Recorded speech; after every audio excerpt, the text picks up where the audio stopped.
Okay, sorry. I think the tornado test is over. Kind of. Just give me a thumbs up if you guys can hear me okay. Not being drowned out or anything. Awesome. Okay, so today we are not starting with a quiz. So hopefully that's a nice change of pace just for today for us all. What we are going to do is we're going to continue with our understanding of transport. So I'm going to start by just briefly reviewing what we've done so far, going through active transport, and then I'll introduce what the problem set for today is going to look like.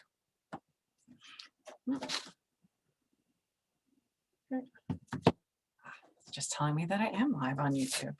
Very nice of it.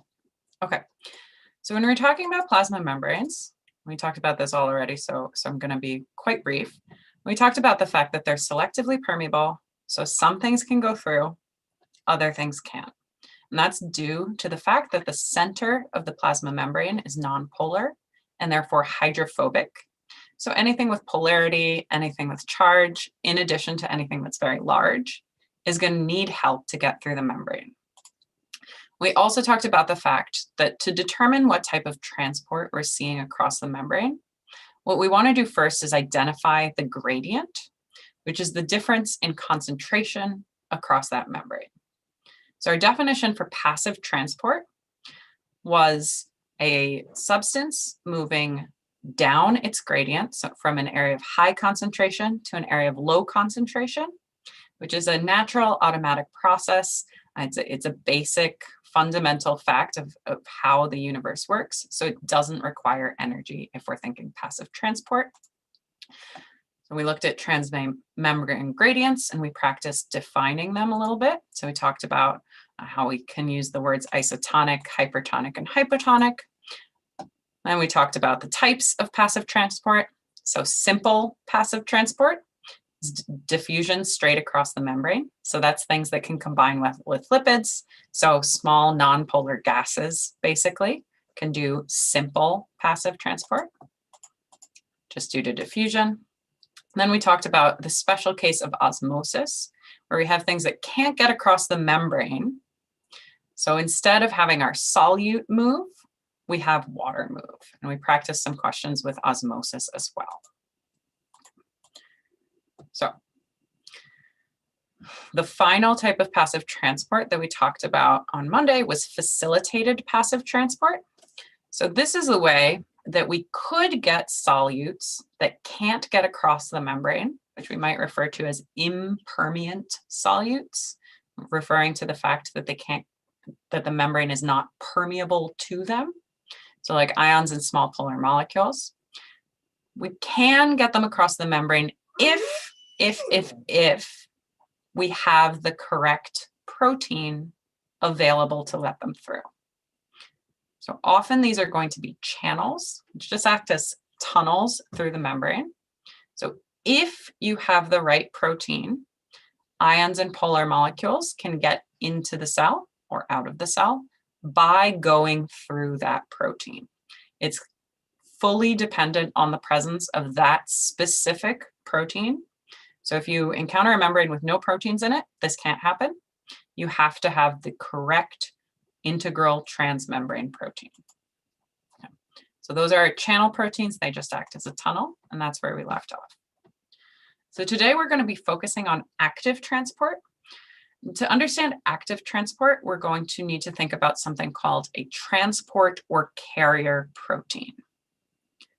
So this is another integral transmembrane protein. It looks very similar to a channel protein, but we have a key difference. So the key difference is in the way it functions.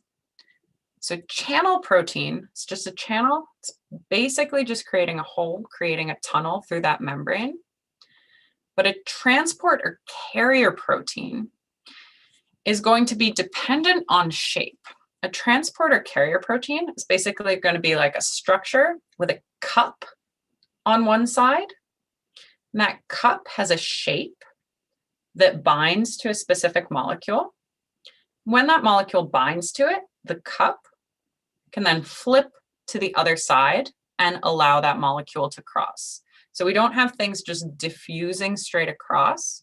We have them encountering a protein, kind of locking onto it, and then that protein changes shape to allow the molecule through.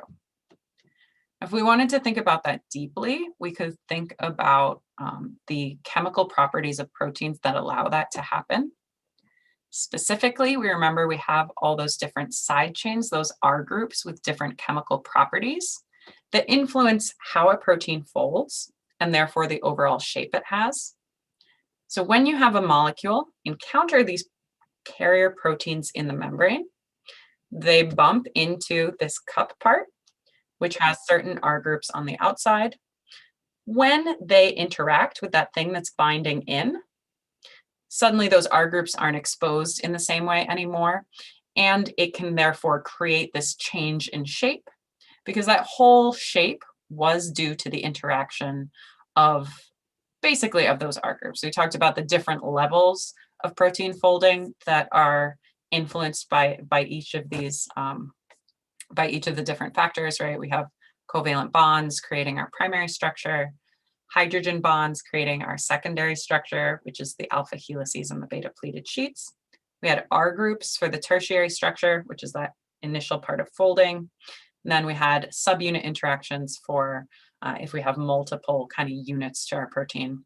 But fundamentally, we kind of understand this idea that it's chemical properties that create a shape. So that's what's going on with our carrier proteins. They experience a change in shape when they interact with the molecule that they're carrying across the membrane. So they're physically carrying it with this change in shape.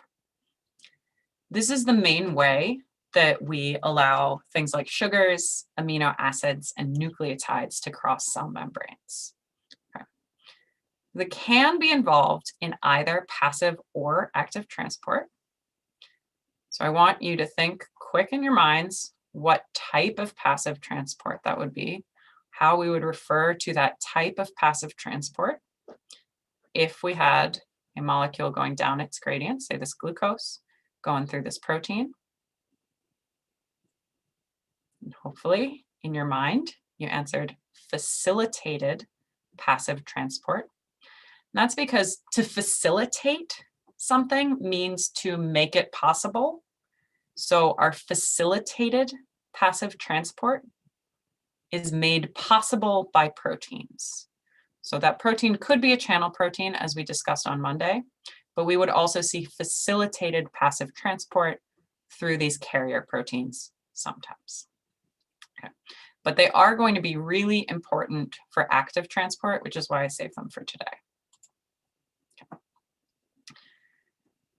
So active transport, now that we're moving from passive to active, we still have steps that we're going to do in order to identify it. The first one, still we want to look at that gradient. So we're still trying to determine where we have a high concentration and where we have a low concentration. Remember that passive is if our molecule is moving from high to low concentration. So for active transport, it's going to be the reverse. If we see a molecule move from an area of low concentration to an area of high concentration, you think of it as going uphill, right? It's going from low concentration down at the bottom to higher concentration at the up of this sort of hill we have in our minds. Just like walking up a hill or driving up a hill takes energy, going up this gradient is going to require energy. So that's why we call it active. It's because we're going to need to use fuel. Usually, what we're going to see as our fuel is ATP. So ATP is a form of cellular energy we'll be talking a lot about in our final unit for this course, so near the time we get to our final exam. But for right now, we've seen it once before when we were talking about nucleic acids. Here we're thinking about it as our form of energy for transport. Okay. So we have transporter types that can be involved here. Exam 1 is next week. I believe it is on Friday, and we can touch on that at the end of class as well. Okay. So our transporter types that we're going to see when we're thinking about our active transport, we're going to be wanting to be able to identify which direction the molecules are going through, right? So we're looking at them, they're going up their gradient if we're thinking of, ooh, is there a question? No, I just accidentally hit my speaker button, I'm sorry. That's fine. Okay, so we have molecules going up their gradient in the case that we're looking at active transport, going down the gradient in the case that we're looking at passive transport. We can also refer to these transporters or carrier proteins, those are equivalent words, by whether they're going through by themselves. If we have just one molecule going through, we call that a uniporter. It's one molecule going through in one direction. If we have two molecules going through and they go through in the same direction, we're going to refer to those as symporters or co-transporters. Again, those are equivalent terms, mean the same thing. So two molecules, same direction. Antiporters, anti is like opposite. So again, this will be two molecules. They'll be going in opposite directions. And this is important to think about because we're going to see that we have two types of active transport. And one of those types of active transport, secondary active transport, is going to require multiple molecules going through the same protein. So primary active transport and secondary active transport are two types of transport. In primary, we're going to require the direct input of energy. Almost always, we're going to see ATP. Secondary active transport is a little trickier. Secondary active transport still uses energy, but the energy isn't direct. It's not in the form of ATP. We use a pre-existing gradient to kind of carry along a second molecule. So you can think about this as like, I don't know, someone running in one direction and grabbing the other molecule's hand and pulling it through, something like that. And we'll take a look at an example to hopefully make that a little more clear how that could happen. Okay, so here we have both types, and this is going to be kind of like a time series. So we're going to start on the left side of this image. On the left side, we have this carrier protein, this transporter. We can see that we have one molecule going through. And if we look at timestamp 1, which is this leftmost, versus timestamp 2, we can see this one molecule is just going one direction. So that's a uniporter. We can identify this as active transport if we count the little white triangles. So these little white triangles are going to be how we're depicting our hydrogen ions. So we see that we have a lot up here on the top side. So on the outside of the cell, our extracellular environment. We don't have very many down here on the inside of the cell, which means that hydrogen would want to flow in from high to low, but it can't do that because it's an ion, so it can't cross the plasma membrane, can only get through a protein. We don't have a channel here allowing it through, so it can't go down its gradient. But what does happen is that we have this transporter that takes ATP, and it moves hydrogen ions from this area of low concentration inside the cell towards this area of high concentration outside the cell, moving them, quote unquote, uphill, right? And to do this, it uses ATP, uses that as its form of energy. So they're going in the non-favorable direction, using energy to do it. This has the overall effect of making this gradient even bigger, right? That makes even more hydrogen packed outside the cell and is emptying out hydrogen inside the cell even more as we do this, right? So we have more and more hydrogen moving outside the cell, which means that difference in concentration is getting greater and greater. So that's primary active transport. Now we're going to step over to the right side of this diagram where we see these purple transporters. So this purple transporter, we're going to look at what it's doing. So we can see immediately that it's allowing two molecules to go through. Right? Two molecules, we can see they're going in the same direction. So that's a symporter, co-transporter, same thing. Okay. Now we want to look at the gradients for each of those molecules. So we'll look first at our little white triangles, which is hydrogen. So that's the same as on the left side of the image, right? We have a lot of hydrogen outside the cell in the extracellular environment. We have only a few inside the cell in the cytosol, or the intracellular environment. So that's the same. So answer in your head which direction hydrogen wants to go. Wants to go high to low. So it wants to go from outside to inside. Through the pink transporter, it couldn't do that. But we'll see that in the right transporter, it actually can. We have a second molecule we want to think about, though. So our second molecule, here we have sucrose, right, a carbohydrate, depicted as these sort of pinkish purple circles. So if we count them up, we see 1, 2, 3, 4, 5 outside. Count them up inside, 1, 2, 3, 4, 5, 6, 7, 8, more than 5. So we have low concentration outside, high concentration inside. And we're going to look at the direction for that sucrose. It's going from low outside to high inside, which means it's going uphill, up its gradient.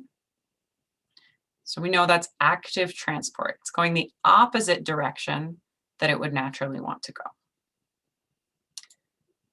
So if we look at the overall picture of what's happening here with this transporter, it's allowing hydrogen to go down its gradient. So that's a favorable direction. That's the way hydrogen wants to go. That's what's going to happen naturally as molecules kind of bump around. But sucrose is going up its gradient. So up its gradient, that's not the way it wants to go, but it's doing it anyway. We don't see direct use of ATP here because what we're actually using as our form of energy is the movement of the hydrogen ions. So that's why it's important that this is a symporter here, right? Hydrogen is pulling those sucrose molecules along with it, basically, through this transporter. So when you see two molecules going through, it's not always going to be the case that that's secondary active transport, but you should immediately start asking yourself that question and be aware that it's possible and it's something you want to investigate, right? You'll identify it if one molecule is going high to low and the other molecule is going low to high.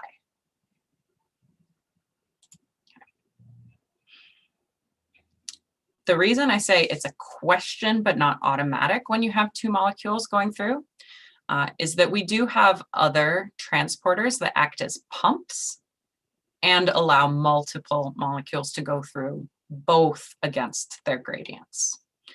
So our best example of this is the sodium-potassium pump.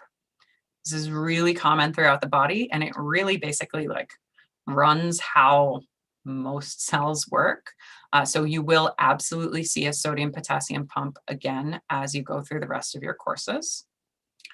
What the sodium-potassium pump does is it actively transports sodium and potassium against their gradients, right?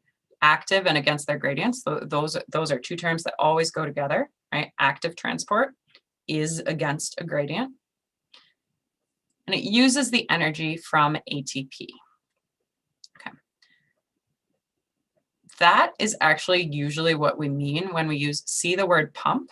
If you see something described as a pump, you should expect that is using ATP to push things across, to pump things across. So the sodium potassium pump is an antiporter. It exports, so moves 2 sodium out as it moves potassium in. So it moves 2 potassium in.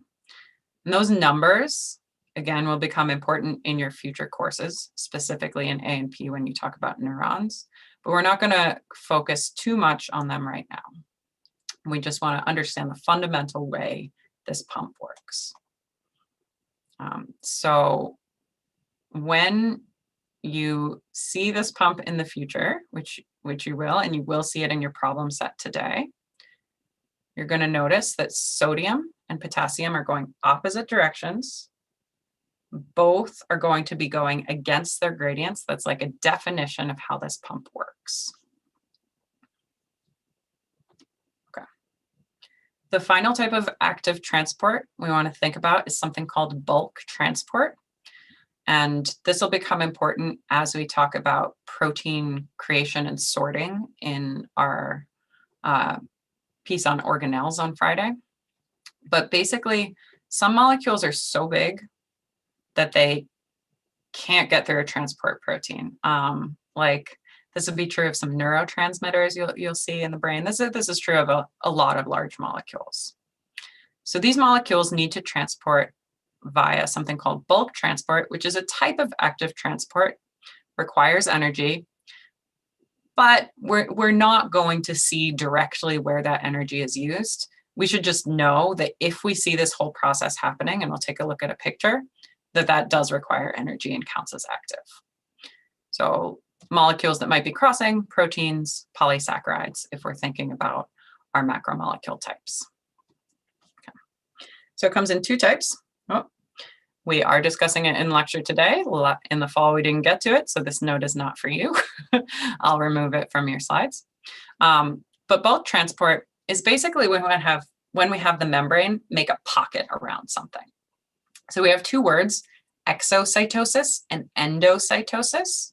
So X basically means out. Anytime you see this endo, that kind of means in. So in exocytosis, we're going to see a bubble of membrane move our molecules out. In endocytosis, we're going to see a bubble of membrane sort of dip in first, break off, and pull something into the cell. The way both of these work is kind of dependent on the way membranes work and the properties of those membranes. Remember, we said phospholipids in the membrane, they're not like covalently bound to neighboring pieces of the membrane. They're just associated that way because of their chemical properties. They would happen automatically if we just dropped phospholipids in water. And this is important because this is part of like why you can inject things into cells without bursting them. What we have happening in exocytosis is we have something called a vesicle. So a vesicle is just like a bag, basically a bag made of membrane inside the cell. We have this bag full of our big molecule that we're trying to get out. It bumps into the external membrane of the cell. As it bumps in, it's made of phospholipids. The membrane is made of phospholipids. So it just kind of melds with it, just like if you add a piece of dough to a lump of dough that you're making like bread out of or something, you can just integrate it in there. We can integrate that vesicle into our plasma membrane. Whatever is inside spills out towards the outside environment. In endocytosis, it's like we're taking our cell membrane, we're kind of punching in, right? We're digging in. The scientific word for that is invagination. So the membrane invaginates, which means it starts to make this little depression that makes this dent. And then that dent sort of seals itself off. Whatever was inside the dent ends up trapped in our little vesicle, still called a vesicle, and a little bag, and then it's inside the cell. Okay. So we'll see that again when we start to talk about protein sorting. This is just a summary slide of the different types because I like to have everything kind of bulleted out for myself. So I thought you might like it as well. But we've talked about each of these things. So simple diffusion directly across the membrane. So oxygen, small nonpolar things. Osmosis, special type of movement when we have water moving. Facilitated diffusion, where we're going to have passive transport, but we have to go through a protein. Then we have active transport using energy. Directly in the form of ATP means we got primary active transport. If we have two molecules and one's going down its gradient, that's secondary active transport. Bulk transport, if we have these little bags of membrane forming. Exocytosis if they're going out. Endocytosis if they're going in. Okay. So now I'm going to quick orient us on our problem set for today. Okay, so the problem set you are going to complete is formatted as a quiz, so open those individually today. So that's this membrane transport problem set here. Okay. So when you open that, you're going to see a series of questions. All of them are asking about the same image. So as you work with your group, I would make sure that you guys have this image up and you're talking about this. So what we're looking at here is a cell in the intestines. So we see at the top of the image, which we would refer to as the apical side of the cell. We'll talk about that when we talk about junctions.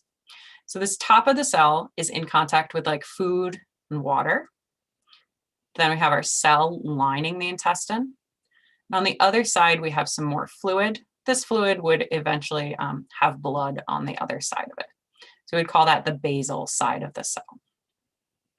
So what we're doing in this problem set is we're going to be taking a look at the transporters embedded in the membrane of the cell that allow us to take sugar from the food we're eating, move it into the cells in the lining of our intestine, and eventually get that sugar into the blood so other cells can break it down and use it to make energy and use it to do all their processes.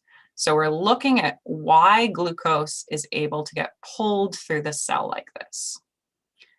So to do that, we're going to look at each of the transporters. We're going to determine what type of transport they're doing, whether it's active or passive. And when we look at those, if we have active or passive, we're then going to identify the subtype, right? Whether it's primary active, whether it's secondary active, and so on. Okay. And we'll see that we're also looking at a couple other molecules. So we have some ions that we're interested in. If you're looking at these flows of pathways, might be obvious to you, it might not be obvious to you, why we need to look at both.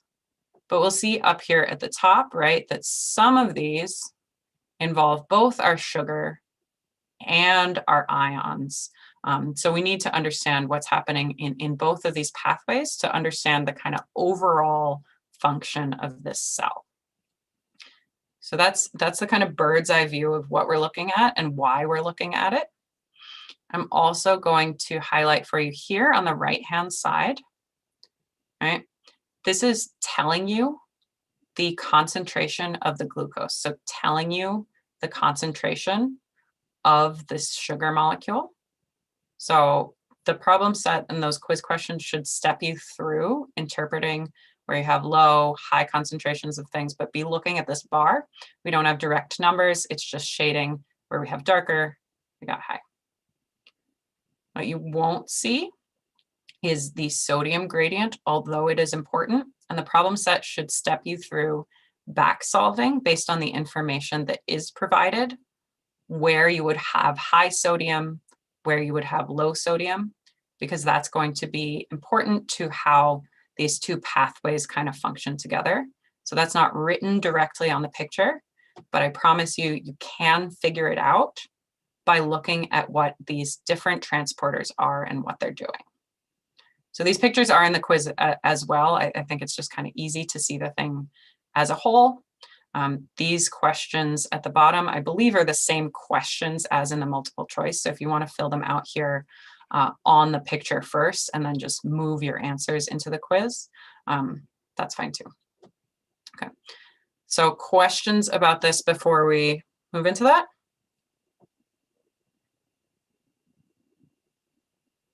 Okay, so as questions come up, as you're trying to do this yourself, just let me know and I'll be checking in with you. Okay. So IT helped me figure out how to get you guys able to move back to the main session. So we got it there. Let's see what happens if I click on this other button. I'm clicking on allow participants to choose room. So that's just if you aren't automatically assigned to a room, just find your correct group mates and we should be good. I hope that is what that checkbox actually means. Yeah, okay, it does.